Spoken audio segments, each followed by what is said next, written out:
સત્સંગની મહિમા સમજાવી.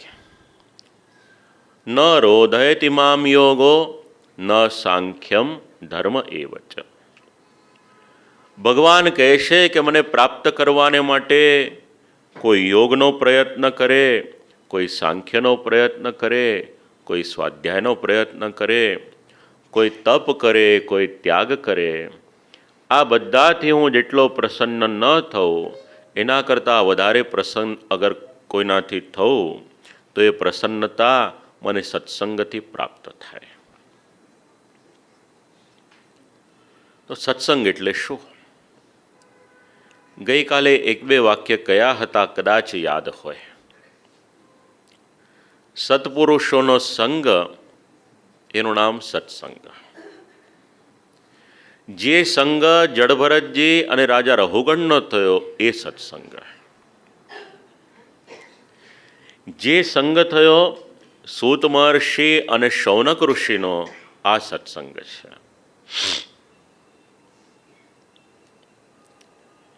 ભગવાનને પ્રાપ્ત કરવાનું ઉત્તમમાં ઉત્તમ સાધન એ સત્સંગ છે. લગભગ આપણા દરેકના ઘરે દરરોજનો નિત્યનો સત્સંગ થતો હતો. 84 વૈષ્ણવોના વાર્તા પ્રસંગ, 252 વૈષ્ણવોના વાર્તા પ્રસંગ, નિજ વાર્તા, ગુરુ વાર્તા, આ બધું જો સાહિત્ય આપણને મળે છે તો કેવળ અને કેવળ શ્રી ગોકુલેશ પ્રભુ આપશ્રીની કૃપાને કારણે મળે છે.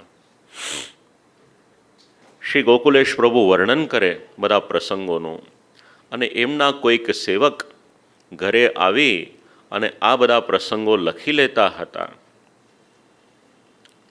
પછી શ્રી ગોકુલેશ પ્રભુને થયું કે અનધિકારીના હાથમાં આ બધું સાહિત્ય ન જાય માટે જેટલા પ્રસંગ આજ્ઞા કરી હતી એટલા અત્યારને આપણને પ્રાપ્ત થાય છે.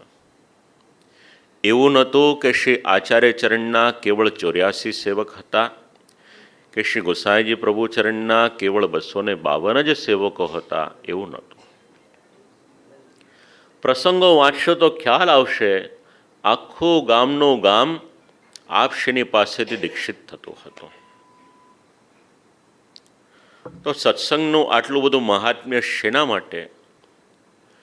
જો બાલ્યાવસ્થામાં બાળકને નાના નાના પ્રસંગો સમજાવ્યા હોય તો એના જીવનનું ઘડતર એમાં ખૂબ મોટો ભાગ આ સત્સંગ ભજવી શકે એવું છે. આપણે ત્યાં તો બાળકને માના ઉદરથી જ્ઞાન મળે. નાનપણમાં સાંભળેલા 84 252 વૈષ્ણવના વાર્તા પ્રસંગો, શિક્ષાપત્ર, નિજ વાર્તા, ગુરુ વાર્તા, ષોડશ ગ્રંથ, શ્રીમદ ભાગવત, આ બધું સાંભળ્યું હોય પછી જ્યારે કથામાં આપણે શ્રવણ કરીએ તો એક સૂત્રતા કઈ રીતે છે એ આપણને સમજાઈ જાય. એટલા જ માટે આપણે ત્યાં માના ગર્ભમાં જ્યારે બાળક હોય તો સારા ગ્રંથો વાંચન કરવાને માટેનું દિશા નિર્દેશ કરવામાં આવતો હતો. એનું કારણ આ જ હતું કે આવનારી પ્રજા હોય એ પ્રજા ધર્મનિષ્ઠ બને. ધર્મનિષ્ઠ હશે તો ભગવત પ્રાપ્તિમાં સહાયક થશે. જો ધર્મનિષ્ઠા જ ન્યૂનતા હશે તો પછી ભગવાનને મેળવવાને માટે પ્રયત્ન ક્યાંથી કરશે?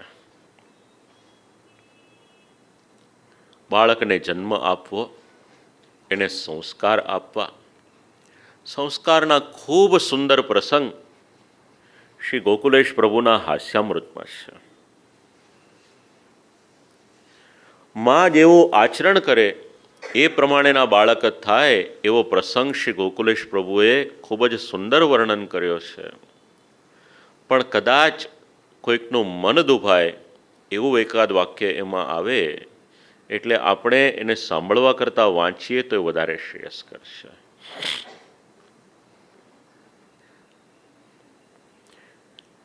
સત્સંગ સમજાવે છે. આપણા જીવનનું ઘડતર અગર કોઈ કરે છે તો આ સત્સંગ કરે છે. આ સત્સંગના સંસ્કાર આપણામાંથી ગયા.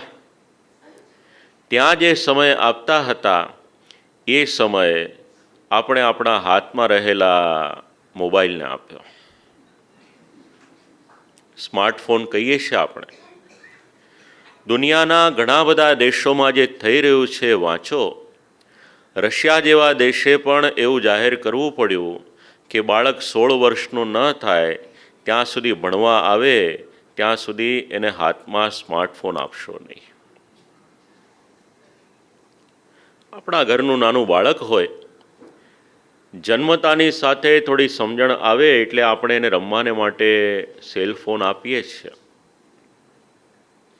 આપણે મોબાઈલ બોલીએ છીએ પણ એનું મૂળ નામ સેલફોન છે. આપણે એના હાથમાં સેલફોન આપીએ પછી વિચાર કરીએ નહીં કે એની આંખ એની પર અસર શું થશે. સંશોધન તો ત્યાં સુધી સમજાવે છે વધારે પડતી સેલ્ફી લે તો એના કારણે પણ એ સ્વાસ્થ્યને હાનિકારક છે.